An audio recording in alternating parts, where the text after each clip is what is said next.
You know, the very first moments when the lights go out can stir feelings you might not expect.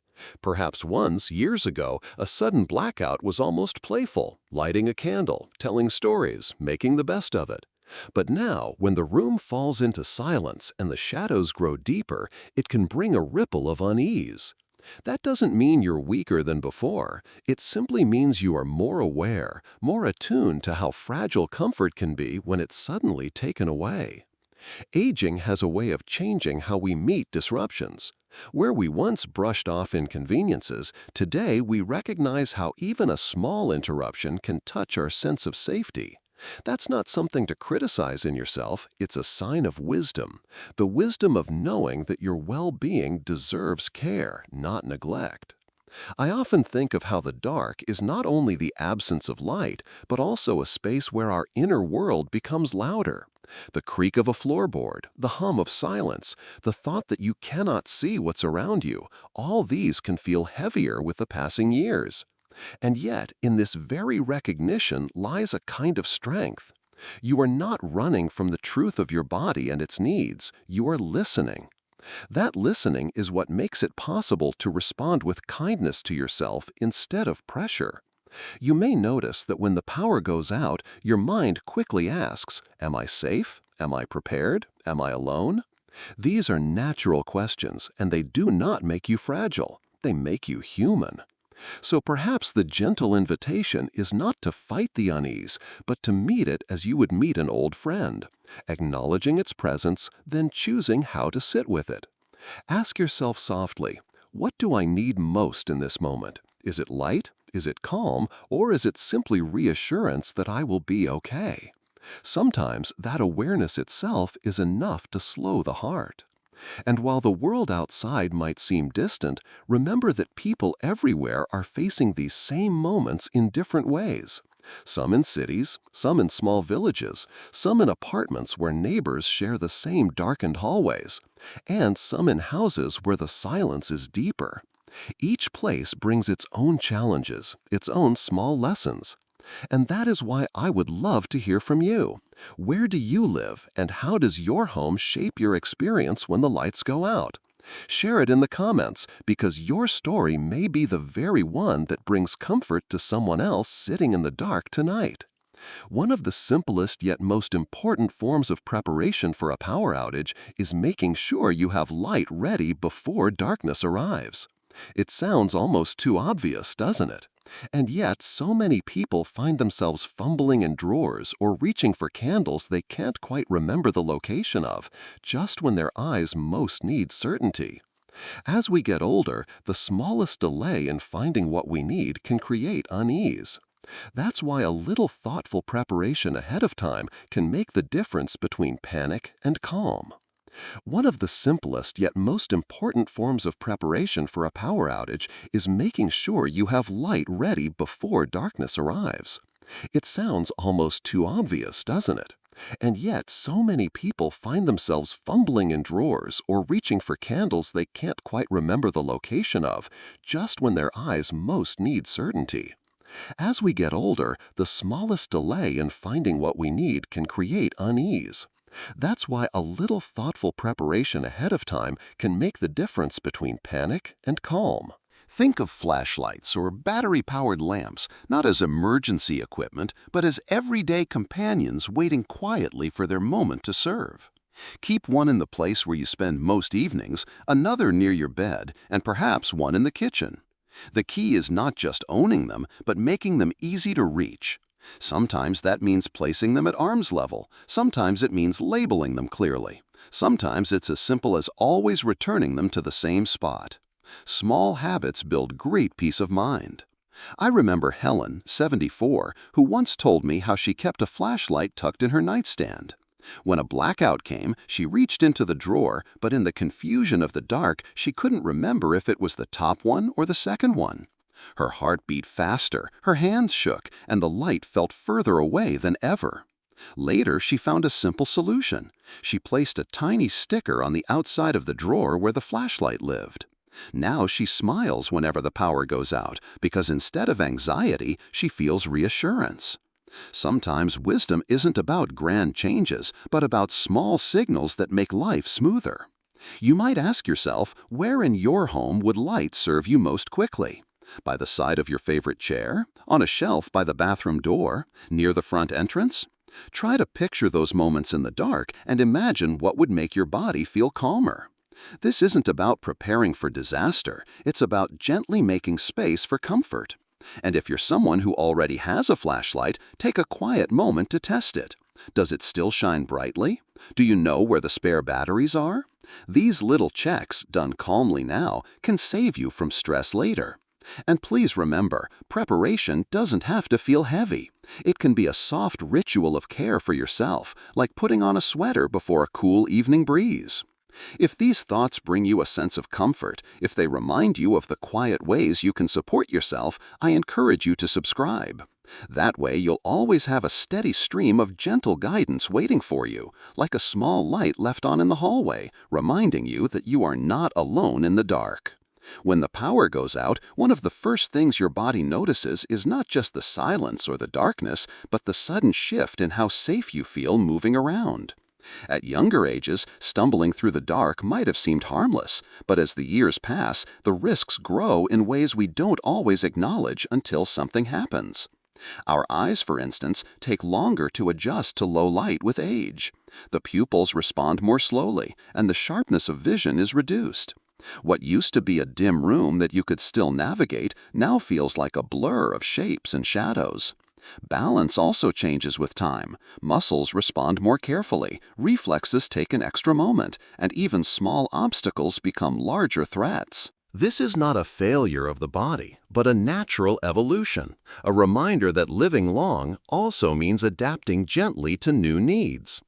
I once heard from Richard, 81, who laughed when he told me how he had once stubbed his toe on a low table during a blackout. He laughed because he wasn't badly hurt, but later admitted it shook him more than he expected. He said, "It wasn't the pain, it was realizing how easily I could have fallen."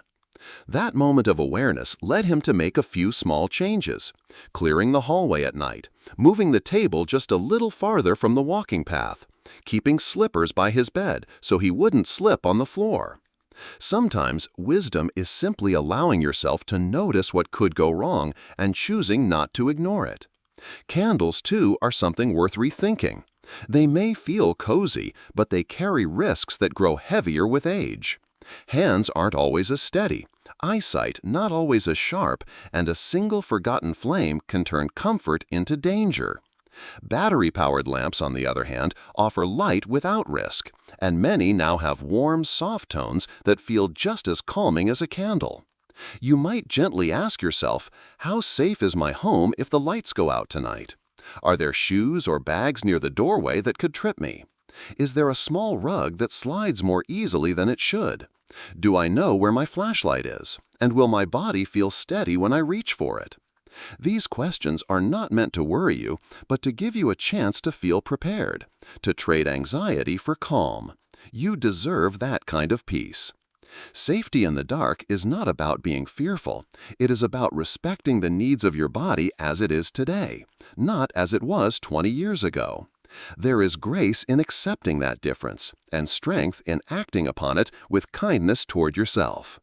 When the lights go out for more than just a few minutes, the question that quickly rises is not only about safety, but about comfort. Our bodies, as they age, don't handle extremes of temperature the way they once did.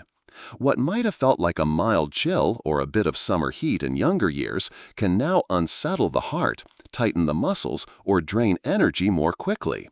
That is why caring for yourself during an outage is not a matter of toughness, but of tenderness. Imagine it as creating a cocoon of steadiness around yourself until the world outside rights itself again. If the air grows cold, the first step is to add layers before your body loses warmth. A light sweater, then another over it, can often do more than one heavy blanket thrown on too late. Keep blankets within easy reach, not packed away where they require effort to find. A small thermos of hot water or tea, prepared in advance when you know weather might cause outages, can become a quiet source of both warmth and reassurance. Even simply holding something warm in your hands has a calming effect that goes beyond temperature. And if the air grows heavy with heat, the steps change, but the principle remains the same. Protect your body with kindness. Dampen a cloth and rest it on your forehead or the back of your neck. Open a window for a cross breeze if it is safe to do so. Drink small sips of cool water rather than waiting until thirst feels urgent.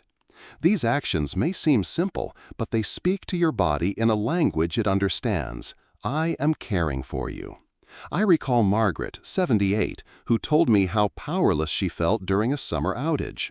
She sat still for hours, waiting, feeling weaker as the heat grew. Later, she realized she could have eased the strain by preparing small comforts in advance. Now she keeps a handheld fan by her chair, a bottle of water in the fridge, and a cool cloth folded neatly near her bed. She told me, "It's not about pretending I'm strong.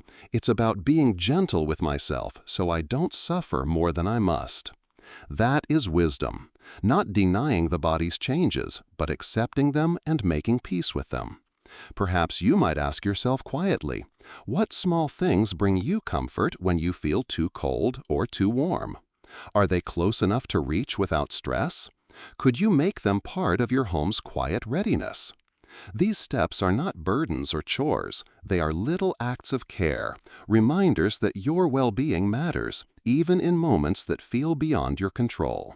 And in giving yourself this comfort, you may find that what once felt like a long, difficult night becomes instead a time of quiet resilience, where your body feels protected and your heart feels a little calmer.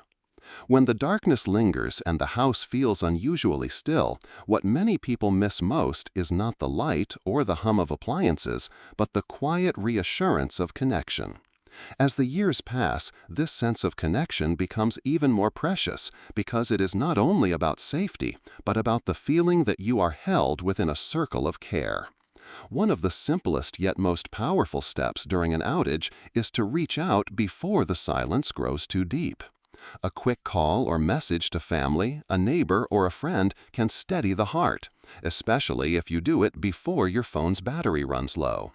It isn't just practical, it's emotional nourishment. Knowing that someone is aware of you brings calm. Some people imagine that when the electricity fails, the world outside has disappeared as well. But that is a myth.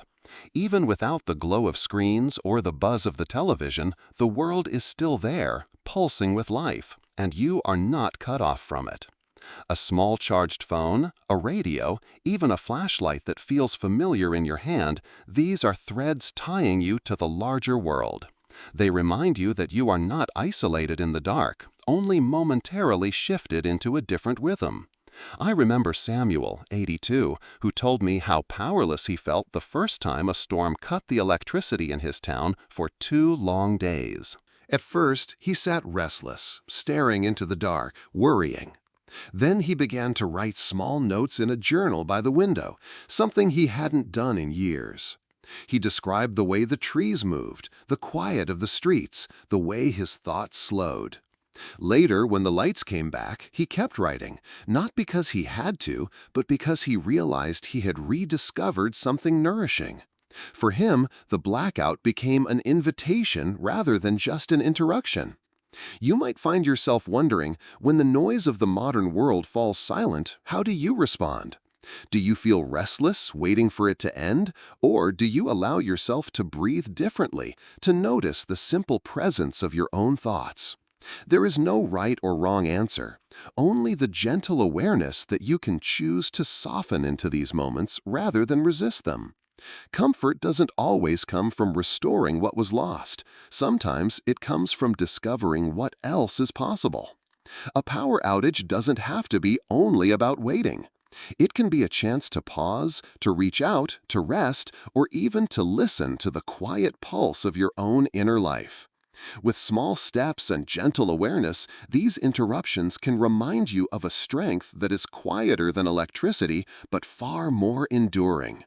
If these reflections have offered you something to hold on to, I invite you to subscribe so more gentle guidance can find its way to you when you need it most.